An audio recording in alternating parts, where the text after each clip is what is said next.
얼마 전 미국 백악관에서 젤렌스키와 트럼프가 목소리를 높여가며 싸웠습니다. 젤렌스키가 실수를 한 것일까요?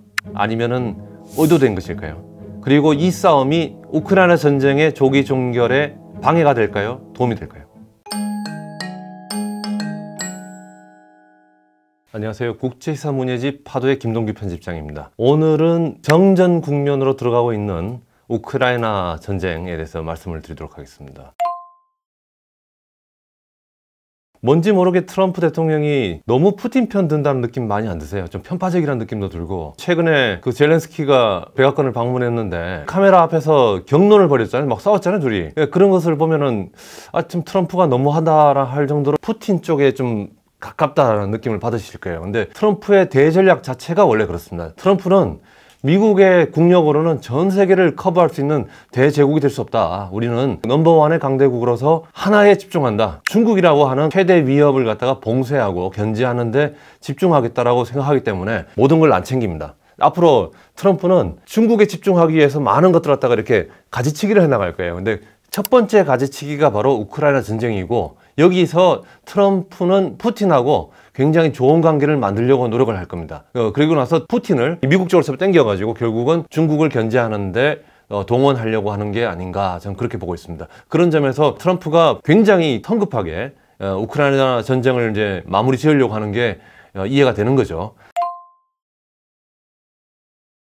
전쟁하는 것보다 더 어려운 거는 전쟁을 마무리 짓는 겁니다. 전쟁이야 누가 한 사람이 이 상황을 무력으로 변경시키겠다 생각하면 밀어붙이면 되는데, 이제 끝날 때쯤 되면은 이 관계자들, 당사국들이 다 만족할 정도로 합의를 이루어야 되거든요. 하나라도 만족을 못하면은 판을 깨버립니다. 그러니까 일단은 가장 문제가 뭔가면은 푸틴 입장에서는 지금 당장 전쟁을 종결시켜도 그렇게 불만이 있지 않을 거예요. 우크라이나는 여러분들 지도를 보면 아시겠지만은 굉장히 큰 나라입니다. 그 큰 나라에 지금 19점 몇 %니까 대략 20% 땅을 러시아가 점령하고 있어요. 또 여기서 마무리 짓는다면 푸틴 입장에서는 이거는 승전이죠. 근데 문제는 뭔가 하면은 젤렌스키가 이걸 합의를 해줄 수 있냐 이거예요. 대한민국의 대통령인데 땅을 갖다가 경상도 땅, 뭐 전라도 땅, 뭐 이 정도로 갖다 뺏겨가지고 휴전을 하라고 하면 여러분들 휴전에 사인을 할 수 있습니까? 자기 이름을 남길 수가 있습니까? 역사에 이거 5점을 남기는 거거든요. 제 같아도 사인을 못 할 것 같아요. 그리고 이 사람은 또 정치를 또 계속 해야 될 거 아니에요. 우크라이나 대통령 임기가 5년입니다. 5년 임기가 끝나가지고 작년 봄에 원래 선거를 했어야 돼요, 대선. 근데 지금 전쟁 상태인데 우리가 지금 대선이나 치르고 있을 때가 아니다 해가지고 임시로 연장을 하고 있는 상태예요. 그러니까 휴전이 되고 정전이 되고 평화협정이 맺어지고 나면 곧바로 대선 국면으로 들어갈 거예요. 그러니까 쉽게 말하면 전쟁이 끝나자마자 젤렌스키는 대통령 재선을 위해서 노력을 해야 될 거예요.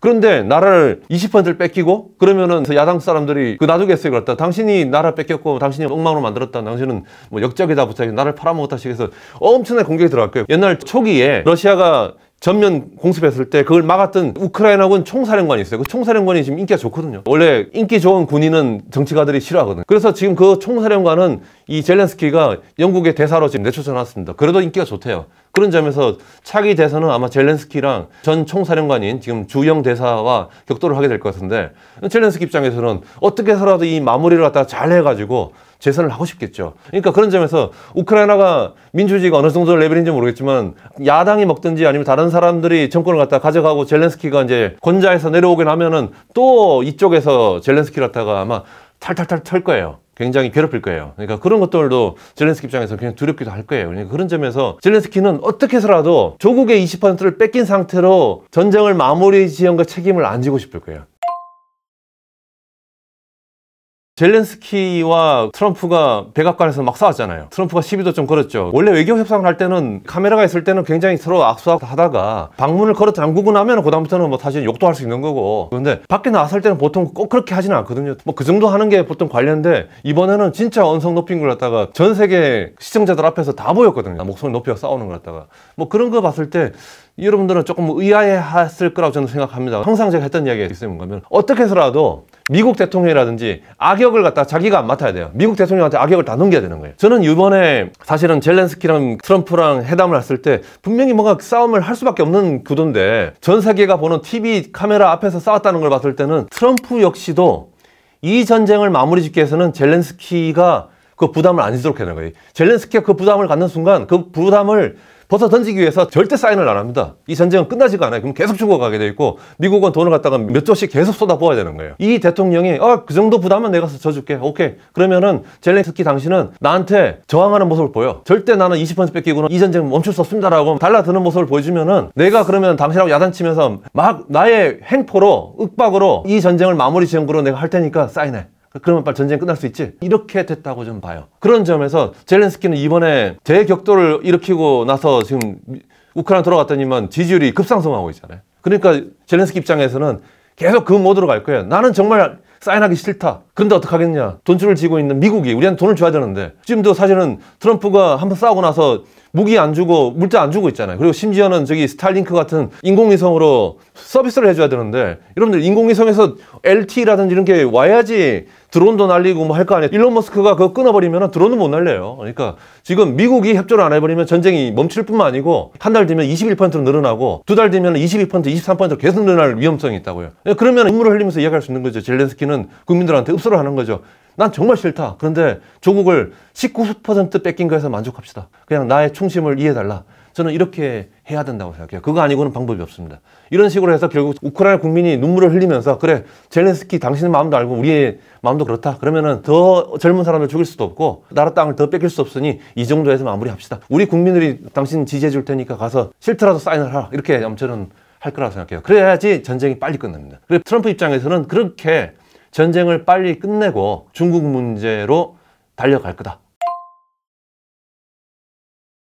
이승만의 외교는 젤렌스키가 조금 참고를 할 필요가 있어요. 자, 전쟁이 이제 52년 말부터 53년까지 해서 이제 마무리 국면에 들어가는데 북한에 침공당해가지고 남한은 이제 완전 엉망이 됐잖아요. 됐는데 만 전쟁을 마무리하고는 미국이 그냥 홀연히 떠나버려요. 그러면 우리 대한민국은 또 노출돼 있잖아요. 우리는 힘도 없는 나라고 지금 군사력이 있는 나라도 아닌데 그러니까 쉽게 말하면은 그 휴전 이후의 안전보장, 국가의 안전보장에서 뭐 대책을 세워놓고 떠나야 되는데 지금 미국에서는 사람들 너무 죽어나가고 돈 많이 쓰니까 빨리 전쟁을 자꾸 그만두려는 거예요. 뭐 물론 중국도 그만두겠죠. 중국이 53년 가면은 전체 1년 예산의 절반을 갖다가 한국 전쟁에 사용했다고 그러거든요. 그러니까 자기들은 쓸데없이 돈 많이 나가고 있거든요. 자기들도 경제 발전도 해야 되고 뭐 할 게 많은데 국가 예산의 절반을 갖다 지금 한국 전쟁에다가 투여하고 있으니까 빨리 중국도 마무리 짓고 싶고 뭐 하긴 하는데 가장 문제는 뭔가면은 이승만과 대한민국이었어요. 대한민국은 안 그래도 침공당하지 엉망이 됐는데 그냥 떠나버리면 또 침공당하면 어떡할 거냐. 이런 고민이 있었던 거죠. 그래서 이승만은 어떻게 해서라도 안전 보장을 받고 싶어 했어요. 그래서 승부수를 던집니다. 그 당시에 이슈 중에 하나가 뭔가면은 포로가 각자 한 10만 명 이상씩 잡혀 있다고요. 근데 중공군 포로가 문제가 좀 있어요. 일부는 장개석 부대에서 포로를 잡혔다가 캐논 포더로 잡혀가지고 총알바지 했던 사람들이 있는 거예요. 앞에 아무것도 모르는 순진하고 전쟁도 잘 못하는데 상대방의 총탄을 낭비하고 초진시키려고 쓰는 사람들이 있어요. 이런 사람들이 지금 거제 포로 수용소에 지금 잡혀 있는 거예요. 그러니까 사실은 자신의 의사에 맡기면 분명히 자유민주주의 국가들이 더 인기가 있을 테니 공산권보다는 분명히 많은 사람들은 남겠다고 그럴 거다. 근데 그러면은 소련도 그렇고 중국도 그렇고 체면이 깎이죠. 예컨대 10몇만 명이 있는데 그중에 뭐 5만 명이 중공으로 안 가겠다 그러면은 굉장히 망신이잖아요. 공산주의라는 거는 자본주의보다 훨씬 더 월등한 체제인데 라고 해서 그게 교착 상태에 가가지고 결국 마무리는 통째로 맞교환하는 분위기로 가고 있었어요. 그래야지 소련하고 중국이 이제 합의를 해주는 거니까. 미국에서도 빨리 대충 해가지고 빨리 전쟁을 끝내고 싶으니까. 근데 지금 이승만 입장에서는 미국한테 동맹을 좀 해달라. 너 당신하고 우리가 한미 상호 방위 조약 같은 거 맺어달라. 좀 보호해달라. 조약으로. 근데 미국에서는 내가 너희들 뭐 이쁘다고 도와주느냐. 전략적으로 지키기도 굉장히 어려운 나라인데 우리가 왜 주냐. 이런 식으로 미국은 안 해주려고 그랬어요. 이승만 입장에서는 그거 안 해주고 떠나버리면 또 침공당할 것 같으니까 이승만이 대도박을 합니다. 그 도박이 이른바 반공포로 사건이에요. 그게 6.25 전쟁 끝나기 한 달 반 전에 일어났던 거예요. 거제도에 수십만 명이 있는 그 포로들이 있는데 문을 열어버리는 거예요. 문을 열고 너희들 가고 싶은 데 가라고. 남아가지고 북한으로든지 중국 가고 싶은 사람은 여기 남고 대만으로 간다든지 남한에 살고 싶은 사람들은 나가라. 확 풀어져 버린 거예요. 풀어지고 나니까 중국에서 난리가 나고 소련도 난리 나고 미국도 난리 나고 엉망이 돼버린 거예요. 이승만은 가지고 있는 유일한 그 외교 카드 하나 가지고 내가 합의 안 해주면은 이 전쟁 안 멈춰지고 미국 사람들 돈 계속 쓰고 미국 병사들 계속 죽도록 만들 테니까 알아서 하라고. 물론 그것 때문에 전쟁이 한 달 반 이어지면서 우리 대한민국 국군도 3만 명 더 죽었습니다. 3만 명 더 죽어가면서 우리가 따는 게 뭐냐? 바로 한미 상호 방위 조약이라는 한미 동맹입니다. 젤렌스키도 이런 도박들을 갖다 지금부터 해내야 될 거예요. 이걸 못 해낸다면은 젤렌스키는 또다시 제2차 침공이라든지 이런 데 노출될 위험성이 있어요. 그러니까 앞으로 젤렌스키가 저 자식 왜 저래? 왜 판을 자꾸 깨는 거야 할 정도로 공격적으로 어떨 때는 보면은 판을 깨는 듯한 모습들을 보일 거예요. 근데 그러지 않으면 안 됩니다. 그걸 못 한다면은 전쟁은 지속되거나 아니면은 이 정도에서 마무리된다면은 우크라이나는 전쟁이 끝난 이후도 끊임없이 안보 불안 속에서 좀 흔들릴 위험성도 있어요. 그리고 더 위험한 거는 안보 불안에 흔들리다 보면 일부에서 약한 마음이 생길 수가 있어요. 그러니까 야 그러지 말고 그냥 대충 우리 친러 국가 하자. 우리를 스스로 지키지도 못하는데 러시아가 위성 국가에서 머리만 좀 숙여주면은 그렇게 침공 안 한다고 그러니까 뭐 이런 식으로 내부에 또 친러 정권이 등장할 가능성도 또 있습니다.